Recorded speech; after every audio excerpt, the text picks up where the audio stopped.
Jesus is risen. He is risen indeed. Surprise, surprise. You thought we were finished with Easter last Sunday night when the sun went down, and the truth is we're just not. Isn't that good news? Yes. Jesus is risen. He is risen So indeed. we are now in the season of Easter, which gives us time to celebrate even further the fact of what God has done out of love for us. My very good friend, the Reverend Dwayne Davis, offers us a very good list of questions for our thinking this Sunday, this first or second Sunday of Easter. He asks, and I quote, "How will we order our lives, communities, and resources in light of Jesus' execution at the hands of the system of domination he challenged? And will the post-resurrection ordering of our fellowship cause the system of domination to retaliate violently? And are we prepared to persist in the face of retaliation? Given that Jesus' presence to his followers illustrates relentless divine persistence, are we prepared to be equally persistent in the face of injustice and oppression?" You see why I like Dwayne so much. He has deep thoughts and questions. And so my question for us this morning is a little bit more simple than that, and yet it is not simple at all. Here it is. What represents God's highest in us? What represents God's highest in you? And are we willing to search for it? And once we find it, are we willing to let it shine forth in and through us? God's highest in us. What is it? Would you pray with me? God, we know you call us to be your relentless, persistent, loving presence in the world. We really want to be that. And we try sometimes, and the reaction of others scares us and causes us to pull back. Show us your highest in us today and inspire us to live it each day. Amen. So what about Dwayne's questions? Let's try them on together. How will we order our lives, communities, and resources in light of Jesus' execution at the hands of the system of domination he challenged? Remember the Emerson reading that was our first reading a few minutes ago. Quote, "The highest, God, dwells in us. There is no screen or ceiling between our heads and the infinite heavens, so there is no bar or wall in the soul where we, in effect, cease and God, the cause, begins. There is no deep power in which we exist and whose beatitude is accessible to us. Within us is the soul of the whole, the wise silence, the universal beauty, the eternal one in us." These are important words for us as an Easter people because Emerson emphasizes there is no bar, there is no ceiling, no glass one or otherwise, no limit on the ways that God's highest can be reflected in us.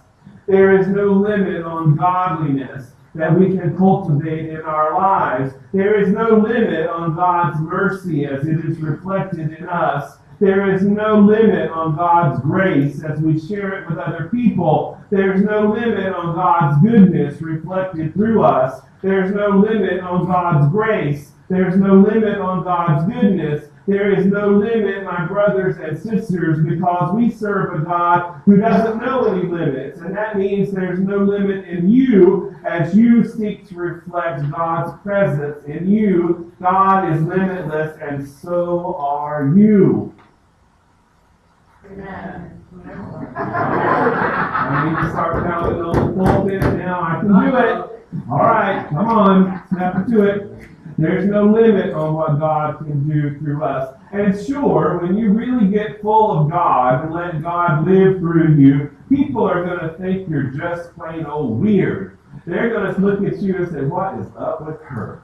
Who does he think he is? And the truth is that that's just part of it. They're going to ridicule you for being weird. They're going to ridicule you for not cheating. They're going to ridicule you for not doing shady business. They're going to ridicule you for turning your cheek. They might even threaten you or try to harm you. Remember what happened to Jesus just a few days ago. They'll talk behind your back. They'll say ugly things about you. They'll try to get you to give it up. They'll try to get you to live like the rest of the world does. And here is the thing. Do not be discouraged in what you are doing in the name of God, because God is on your side. God is in you, and God is with you, and God is working through you. And God, of all people, knows what it feels like to be ridiculed and oppressed and even put to death for doing goodness in the world, and so can you. Jesus walks where you walk. Jesus knows what you experience.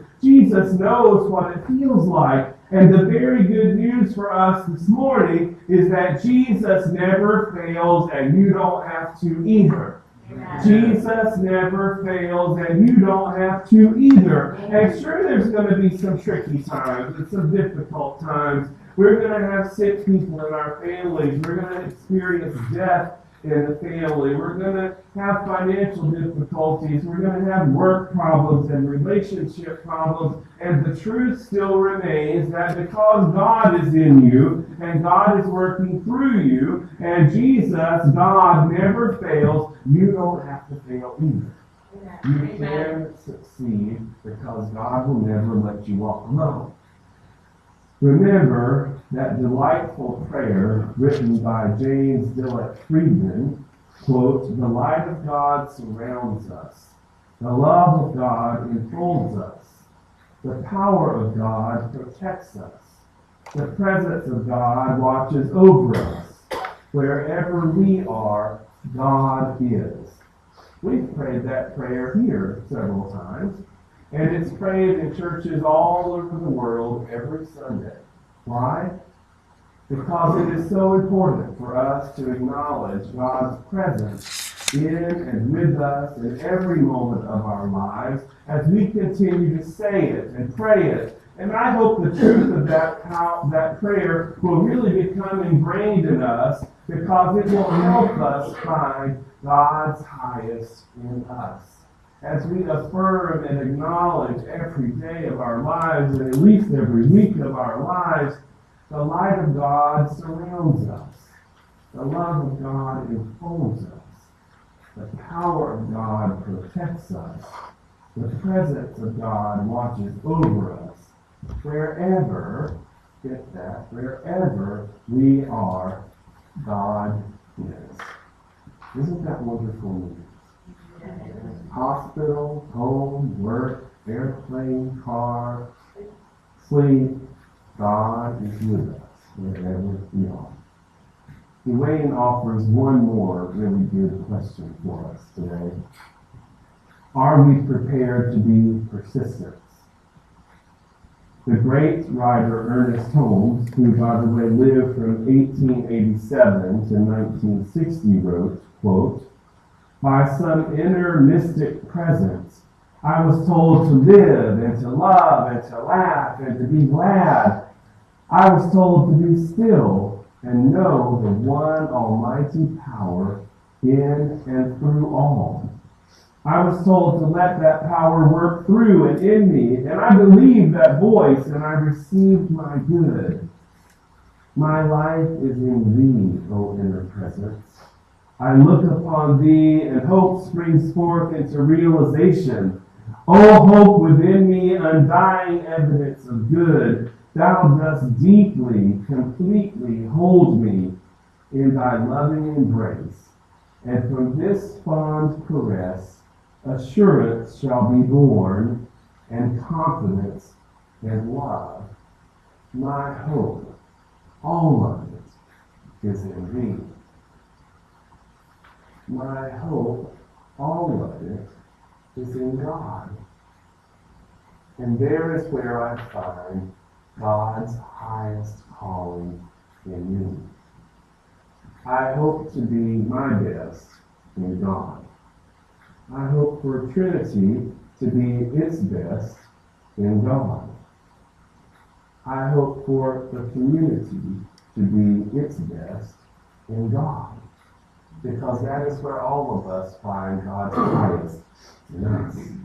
And so I know that these are tall orders, and sometimes it just seems impossible for us to get there. Sometimes it feels like it'll take a lifetime, and yet the truth still does remain that God's highest is inside of us. God's highest is waiting for us to let God reflect through us. Some of you will remember this book. When I was younger, I used a devotional book by Oswald Chambers. I think you're going to get it. God, my utmost for his highest. My utmost for God's highest. By the way, you can still read those devotionals online every day.